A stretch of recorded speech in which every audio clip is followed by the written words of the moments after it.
All right, folks. What is good? How is everybody doing? This is episode 275 of the First and Frame Rate Show. I am VF Baller, and over here we talk about Georgia Southern and Atlanta Falcons football. But today, I'm not going to be talking about either one. There's not much to talk about on either front when it comes to Georgia Southern and Atlanta Falcons football. The Georgia Southern just got finished doing this big push as far as recruiting. They also were able to solidify some commitments, so that's pretty cool. But there's nothing really out there to make like a big story on. But they're just going to keep chugging right along. As far as the Falcons, they're still in the off season. They signed a few players, got rid of a couple. I think they got rid of Matt Gano. But there's not much there. So we're getting ready for the Super Bowl.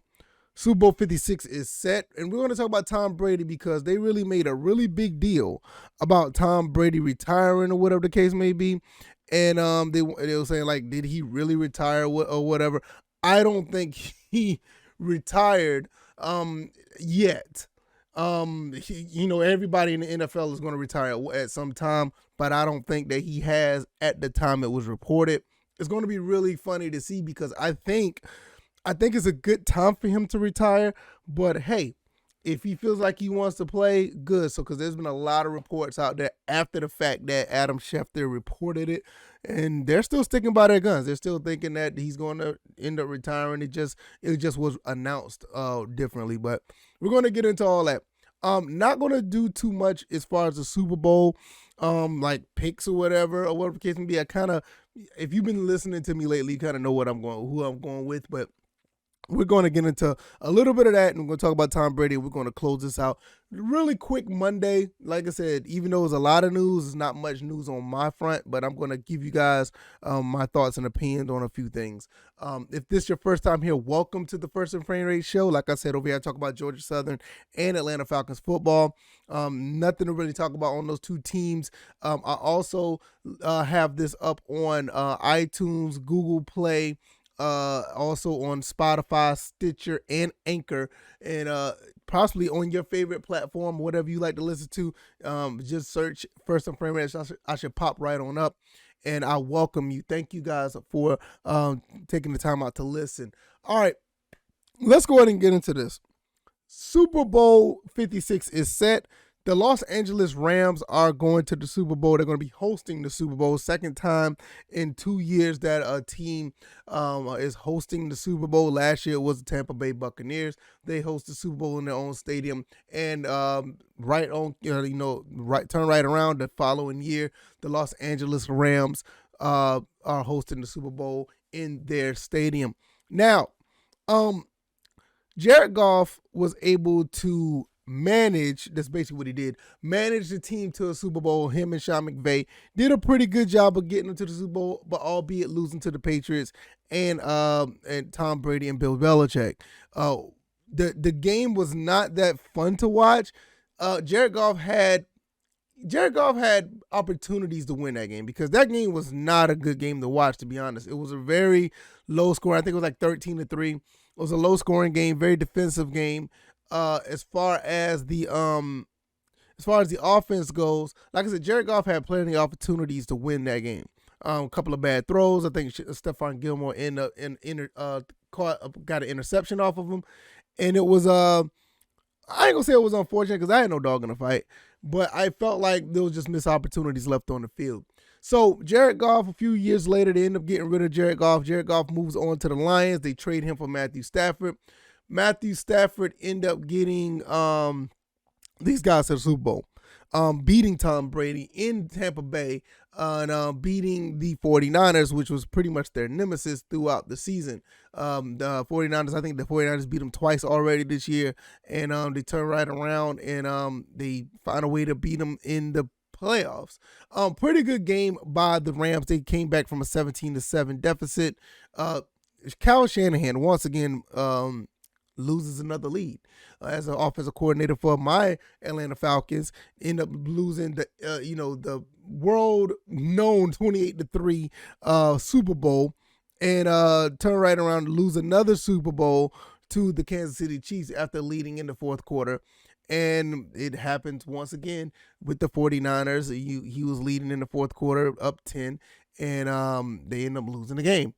So kudos to Kyle Shanahan. In my opinion, he is a career choker, and I don't care what anybody else say. Maybe one day he'll win a championship. Maybe. I'm not really sure. I don't think so. It ain't going to happen. Nope. But to me, he's a choker. It's 3 times in a row you had opportunity to have a Super Bowl under your belt, albeit you was the offensive coordinator, but everybody touted you as the person to call the plays, your offensive genius, and I think he does a pretty good job calling plays. He just don't call them at the right time. He's a genius of making plays, calling plays, but when stuff like this happens, nobody wants to talk about how smart he is. No, he's smart. I'll still give it to him. He just made, bad decisions down the stretch. It is what it is. Keep the same energy. That's what they say, right?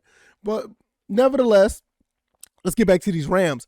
The Rams are poised to beat the Bengals. I think that they have all the tools to beat the Bengals, and the Bengals have all the tools to beat the Rams. The Bengals, a lot of people don't think these two teams are very identical. Very identical. They look, the quarterback, the running game. You look at the receivers, the defense. I think the slight edge goes to the Rams when it comes to the defense because you got that front seven is like. Even though the Bengals front seven has played a lot better lately, you can't get better than Aaron Donald and Von Miller and Leonard Floyd. Floyd Leonard, I can't remember. I think it's 1 or 2. He played for Georgia. I can't remember. You can't get no better than those 3 off top. Those guys, then you got Jalen Ramsey and Eric Weddle. You got a pretty good you have a pretty good defense. And I give the nod to the Rams, but hey, look. The Bengals just got finished beating the Chiefs. The Bengals beat the Titans. These guys can play some football and they can find ways to win. So there, to me, right now, I look at it as a toss-up. Like I said, if I have to give a nod to anything, I give a nod to the Rams defense. But I will say that Joe Burrow, man, what can you say about this kid? Joe Burrow has shown how to win games and how to win games in the most poised fashion. To be so young, well, he's a little bit older than most people in his class, but to be so early in his NFL career and play the way he's played, staring down the barrel of a Titans defense, staring down the barrel of a front seven like the Chiefs, which, the Titans defense was really good. The Chiefs defense was above average, but still, in Arrowhead, you find a way to get your team in position to win a game. Now you have to go up against the defense against the Rams. Can he continue to do so? Like I said, he's capable. I think he's capable because, he shows that he can make plays in the face of adversity. So I think he's capable of doing it. And I'm not going to say, oh, man, this team is in trouble or whatever the case may be. I think they have a legitimate shot, even though I still give the nod with all things even. I think pretty much everything is even the special teams. I do give the one that's not even is the defense of the Rams. I think the Rams defense is slightly, if not just better than the Bengals defense. But when you have a quarterback like Joe Burrow, you got guys like Jamar Chase, T. Higgins, and you have Mixon, you got weapons to move the ball. So they should be able to do okay with this. They should be able to do okay. It's not like it's going to be a situation where they're not going to be able to move the ball at all. Now, flip side to the Rams, you got Matthew Stafford, you got Odell Beckham, you got Cooper Kupp, you got Jefferson, you got Sony Michel, you have Cam Akers. I don't know if Cam Akers is going to be coming back. He may be significantly injured. I'm not sure. He has a shoulder injury. And I think the Bengals have an injury as well. I think their tight end got hurt or something like that. I can't remember. I didn't really look into it too much. But throughout the weekend or throughout the week and next week, we'll find out the big issue. Because whoever's injured now, that could change because the Super Bowl is on the 13th. I think it's you got a good ways away. Yeah, February 13th. We got basically 2 weeks. So who's ever injured is you just don't know how that's going to play out. Nevertheless, when you look at the Rams, the team on paper is like loaded. I mean, it's a loaded team with a good bit of superstars. I mean, like guys that could be like prominent players on another team type. You put Von Miller on another defensive line, he's going to be the guy. Odell Beckham resurrected his career basically because when he was in Cleveland, I was like, my God, is this dude washed up? Comes to the Rams and he's something once again. So he could be a number one somewhere. Hell, Cooper Kupp is a number one in my opinion. Jalen Ramsey, number one. He's a number one cornerback. Eric Weddle comes back 2 years later and playing like a pretty good safety.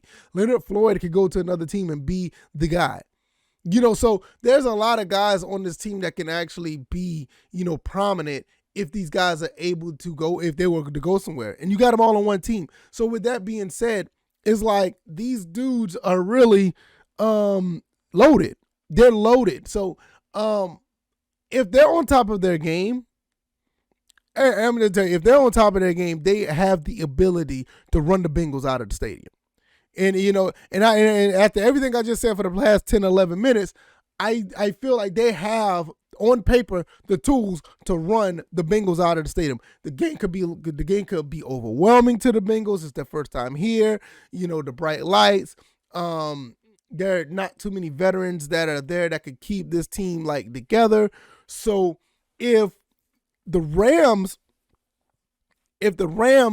could get these guys out of their element to not play loose and not play like they're having fun, the Bengals could be in trouble just based on what they have on paper. Now, flip side of that, before I get into Tom Brady, if the Bengals play loose and they feel like they have nothing to lose and they feel like they're not scared of anybody, it's them against the world, the Rams could be in for a shock to the point where this could be like a Rams 49ers game, not the current one that just passed, but a Rams 49ers game where the Bengals could find a way to stymie the Rams. And with all that star power, the Rams will probably will have nowhere to go and nothing to do on the field. They'll be like, a bunch of 3 and outs. But the Bengals just going to come out there and play like they're having fun. If not, it could go the other way around. That's like I said, this game is going back and forth to where we don't know what's really going to happen. Because like I said, these teams are evenly matched. Even with the star power of the Rams, the Bengals do have the ability to take it to the Rams and vice versa. Now, like I said, I do give the edge to the Rams defense, and that's pretty much it. But with a guy like Joe Burrow, Jamar Chase and them, those guys can be able to, I think they can still move the ball on this team. So it's going to be really interesting to see. And before I close, I'll say this. It is very refreshing. It's very refreshing to get two teams that, you don't really hear about much.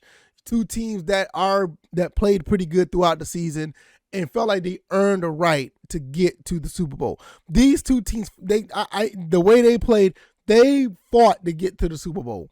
And this is awesome because lately, and this happens in all sports, I ain't gonna say all, but mostly basketball and football. You get a lot of players that are a little bit older, or they're supposed to be the GOAT, they're supposed to be the greatest of all time, and it comes with a sense of entitlement. Like you like saying the Tom Brady's of the world. People watch football, feel like Brady's entitled to be to the Super Bowl. He should be in the Super Bowl. He needs to, and after seeing him in the Super Bowl so many times, you can understand why. But you got to understand there's 31 other teams out there. Aaron Rodgers, for instance, people feel like he's entitled to get to the Super Bowl because he's older, he's so good, his legacy, same thing with Tom Brady, his legacy, this, that, and the third. People feel like these two players are entitled. When Peyton Manning and Eli Manning and when they all played, you had fans that felt this way. Ben Roethlisberger was another one. They felt like he's been around so long.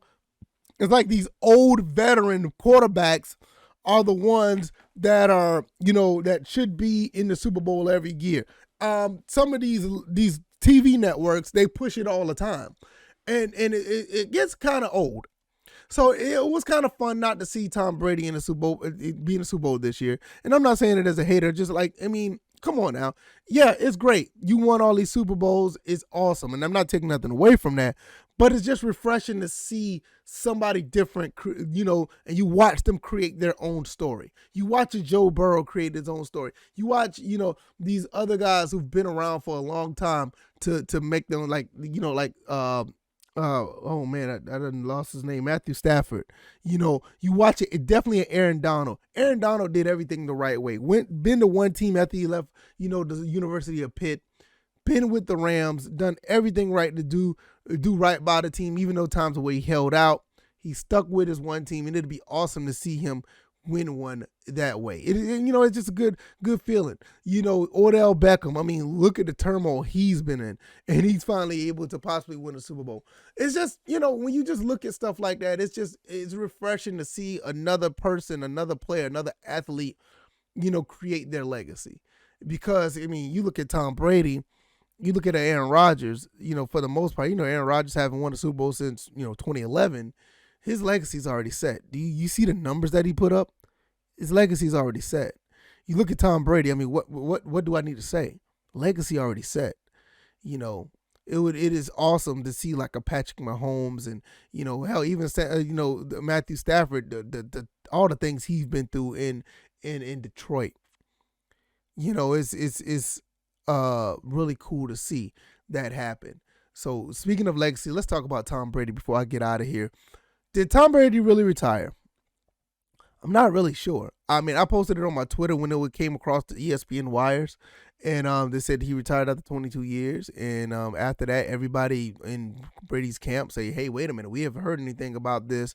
Tom Brady Sr. said, hey, I didn't hear anything. His agent, hey, I didn't say anything. I didn't hear anything. Tom Brady, nobody's heard from Tom Brady yet. Quick analysis of this. I don't think Tom Brady obviously hasn't officially retired because you haven't heard anything from him, but there's a lot of rumblings in that camp saying that he has. And I don't think it's official until he says it. Now, there's been a lot of rumblings of what he said on, let me do this real quick. I'm sorry. Let me do this real quick. Bam. Let's move that right there. I don't think that a lot of people have, I think I'm going to take that back. I think a lot of people listen to what he said prior to this news, as far as I think he was on a podcast or a radio station, and the things he's been saying pretty much leaning towards retirement. And I said this last week. When the family is really on your mind, all this stuff changes. You want to be there for your family at the end of the day.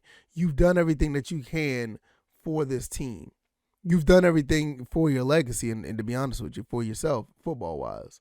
And it's like, I understand when you are in a situation where it's like, okay, I think I'm going ahead to retire. Because you look at the kids, you look at the wife, you look at your spouse if you're in another profession and you're female, you see how much of a toll it takes on situations like this. I mean, it does do something to the family. Kids are getting older, they're about to become teenagers. You missed out on most of their childhood, and you probably want to be there to watch them do everything else. And I get it. The passion to compete is always going to be there, but at some point you're going to look at it like, damn, I got to go through another year of this. Even though I love doing it, but like, damn, I got to go through another year of this. The OTAs, the practices, the film study, the traveling, going through the preseason traveling, going through all these 17 games now, and possibly going to the play. Because once you go to the 17 games, Tom Brady's probably the way he plays football and the team that's around him is probably a lock that they're going to the playoffs.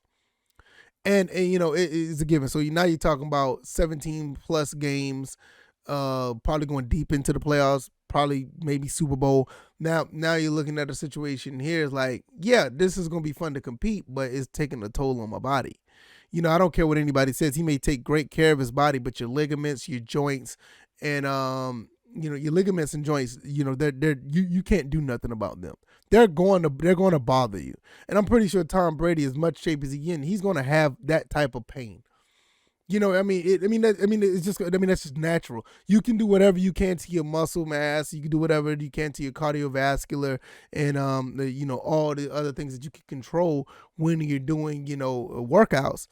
But your ligaments and joints, that you can't do nothing about. I mean, the only thing you do about joints is take shots. The only thing you do about ligaments is hope and pray nothing happens. So it's a tough battle. That's a lot of football that you're going to do. And to be honest with you, Tom Brady's not going to come back just to be, one and done in the playoffs. With the way that he plays right now, is literally Super Bowl or bust. You're not, and that's another thing why I go back to the entitlement thing. People, the people don't want to see Aaron Rodgers play just to be knocked out in the divisional championship. The divisional round. People don't want to see Tom Brady play just to be knocked out in the divisional round. It doesn't work like that. When you're at this level, of your football or basketball career or baseball career, you're not going to be playing just to say, oh man, hopefully I make the playoffs. No, this is Super Bowl or bust time. This is why a lot of people look at LeBron James the way he does. Yes, LeBron James have won 4 titles, but people are going through the motions of looking at this basketball season like, what the hell is going on here? Let's just hope he makes the 8th seed, and after that, all bets are off. It's a failure at this point if you just get into the playoffs and don't do anything. Like, seriously, once you make it to this status of an athlete or make it this status of a player, you're not just going just to make it in the playoffs. Tom Brady is Super Bowl or bust, point blank. So it's a lot. That's why I say it's a lot towing the line on if he comes back. And then there's also other rumblings saying that by February 4th, if he stays on the roster, he gets a $20 million bonus. So that's a reason why you don't want to announce your retirement early, to be honest. Look, I'll play the game and get that bonus, and like around Valentine's Day, be like, Bruce Arians and company, it was fun, but I'm out. You know what I'm saying? He doesn't need the money, but hey, I understand if it goes down like that. I totally understand if it goes down like that. But that's pretty much it. Before I go, I just got this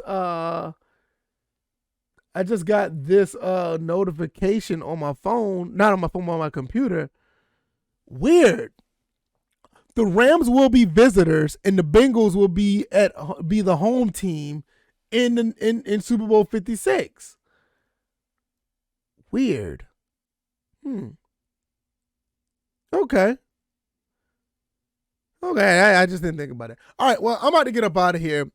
If you like this content, please hit the like button if you're over there on YouTube, or give me a good rating on the podcast avenue. Also subscribe to the YouTube and the podcast avenue if you haven't already. Like I said, whatever podcast avenue you use, iTunes, Spotify, Anchor, Google, Stitcher, whatever the ones you like to use, just subscribe, because if you subscribe, soon as I put up an episode, in some cases it'll automatically download for you and you can listen to it whenever you want. If you're over here on YouTube and that's not your thing, that's great. This will be up as soon as possible. Usually I try to put it up around 9 o'clock in the morning, and every morning, Monday through Friday, and whenever you're ready to listen to it, it's there for you. So thank you guys for watching. I really appreciate it. I'm going to get up out of here. I got to do some stuff around the house, and I'm going to be chilling out and probably play some video games later. All right, y'all. You guys take it easy. You guys be blessed. Happy Monday. Hopefully you enjoy the rest of your day, and I'll see you guys tomorrow. All right, y'all. Y'all be blessed. Peace.